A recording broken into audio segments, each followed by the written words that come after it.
It's about 5 p.m. on Thursday, December 7th, 2023. I moved them here to the 5th. Yeah, let's see, 5th, 6th, 7th. Yeah, 5th cell of this 4th row. And got some interesting comments on that video about how I put up the wire. And some really, really good comments from one of my commentators who has more knowledge than the time in the world to teach it. You know, this area is pretty good actually in grass. A lot of it's dry, but it's tall. I think we're almost in the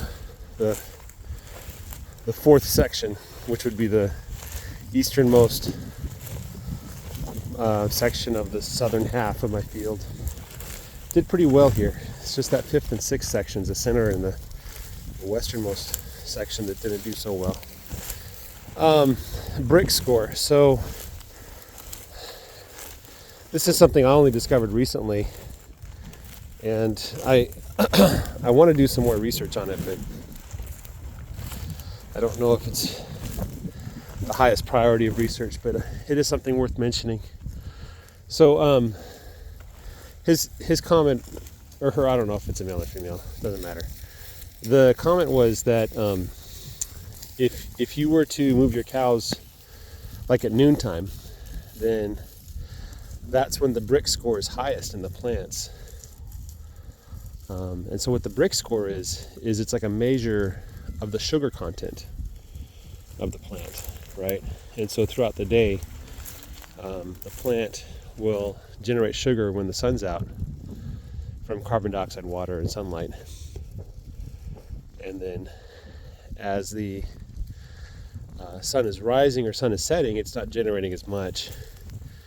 And so the BRIX score is highest for the plants in the afternoon. Now, BRIX score is important for a number of reasons. Number one of the things that we're trying to stick into these cows is sugar, right?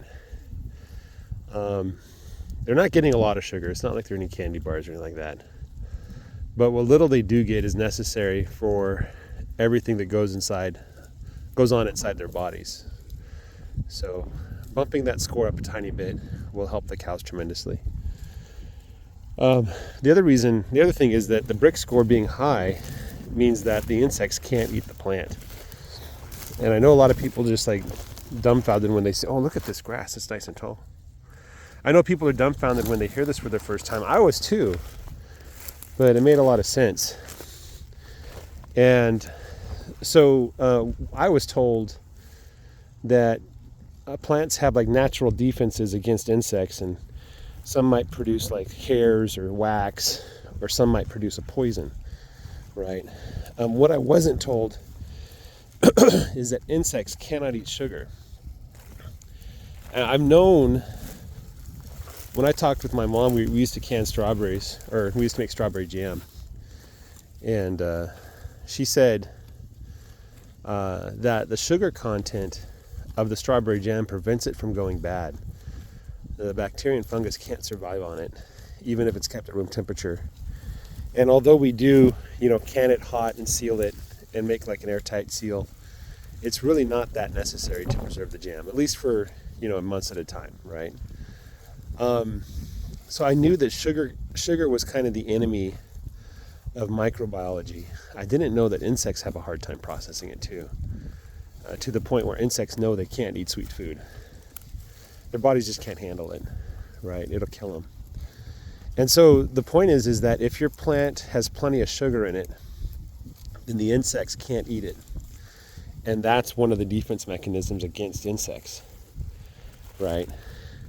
And it goes back to that question I posed a while back. I said, if like we had two people right next to each other, and one person, there was like flies and stuff flying around them, occasionally they'd land, but they wouldn't really do much. And the other person, like there's maggots and there's insects like burrowing into the flesh, and there's just a swarm of flies around it. What would you say about that second person? The answer is he's dead, right? The reason why the insects are eating him is because he's dead. It's a corpse. It's not a person. right? And so the reason why the insects and the funguses and the bacteria are destroying your fields is because your fields are dead. We have killed our soils with the modern fertilization techniques. Throwing nitrogen down is probably one of the worst culprits, but not only does it cause the soil to turn acidic, and acidic makes it inhospitable to many kinds of life, to the point where certain plants just can't grow, but it also starves the soil of the nutrients it needs to grow the right kinds of bacteria and funguses and insects, right? And so really what we should be focused on is growing healthy soil. That's like the only thing that matters. If we have healthy soil, then we can grow healthy crops and healthy grass. And if we eat those crops and feed that grass to our cows and our sheep, then we'll be healthy, our animals will be healthy, and then we'll be double healthy when we eat the flesh of those animals, right? And so that's the whole takeaway there. So the BRIX score of the grass is higher in the afternoon. I've always felt that moving the cows at sunrise and sunset is kind of the wrong way to do it, but I wasn't quite able to put my finger on it. Now I justify myself because I don't put up a back fence, so the cows are free to go back and graze what they missed anytime they want. They're here for 3.5 days. The grass will basically shut down when it gets eaten for 3 days, and so they're allowed to go back and graze what they missed. I'm okay with that, right? Ooh, what is that? What in the world is that? I've never seen a hole like that in my pasture. I hope my cows don't get hurt by it. There's something living down there, or did it like collapse on itself or something? I don't know, man.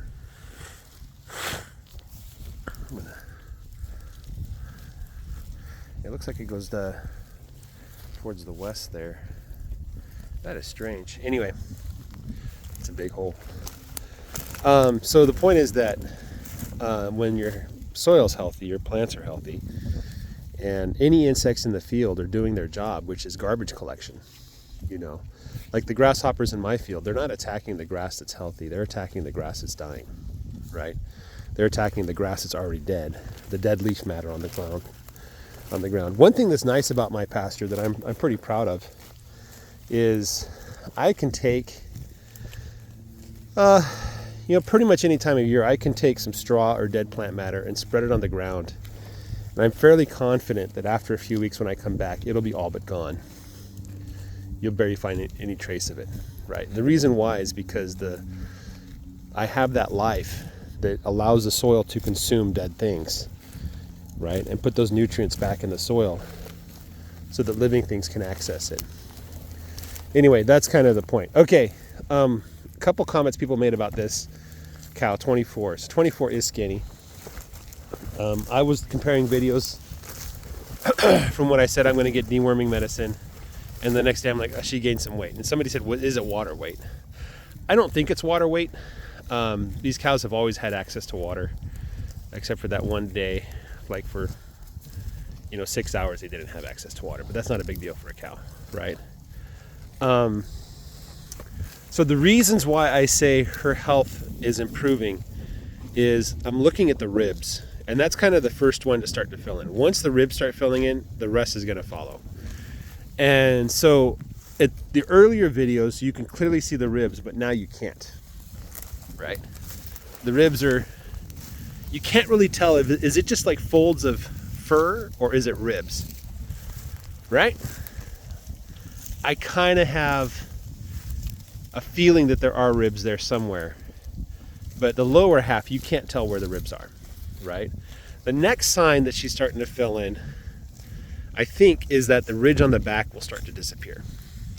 And so she'll start to develop flesh on the sides of the ridge of her back.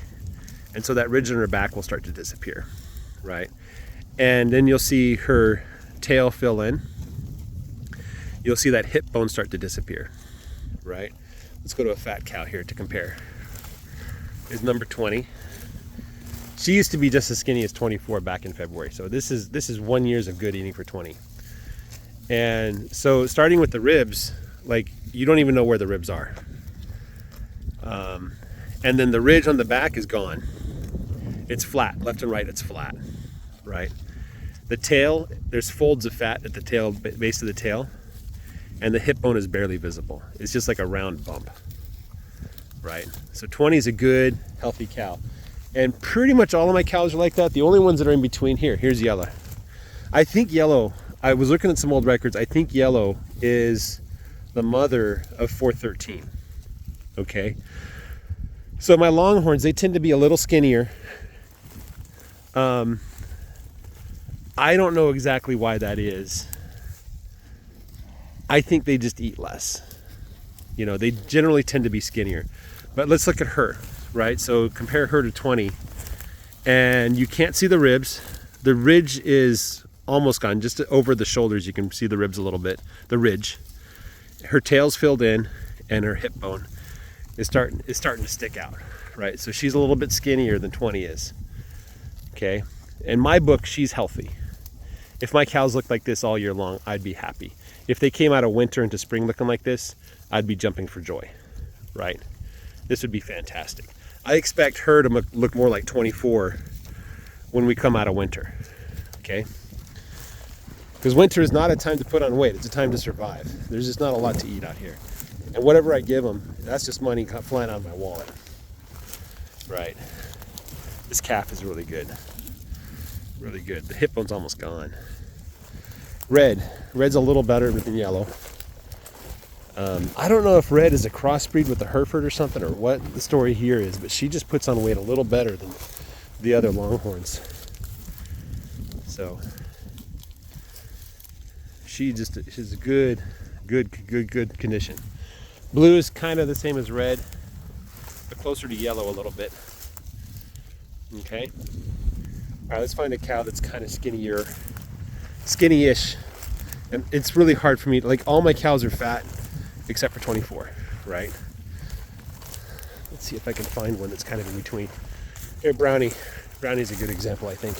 By the way, the grass that I'm in is about 8 inches deep. It's dry. It's a mix of like yellow and brown and green grass. Okay, here we go, Brownie. This video's getting long again. Hip bones are a little sharp. The tail's a little bit empty, but the ridge is gone. You see that? The ridge is just not there. But the tail part's kind of hollow. And the hip bones are very, very pronounced. You know, but you can't see the ribs, and the ridge on the back is filled in. All right, guys, that's what I got for you. Have a great day. Take care. Bye-bye.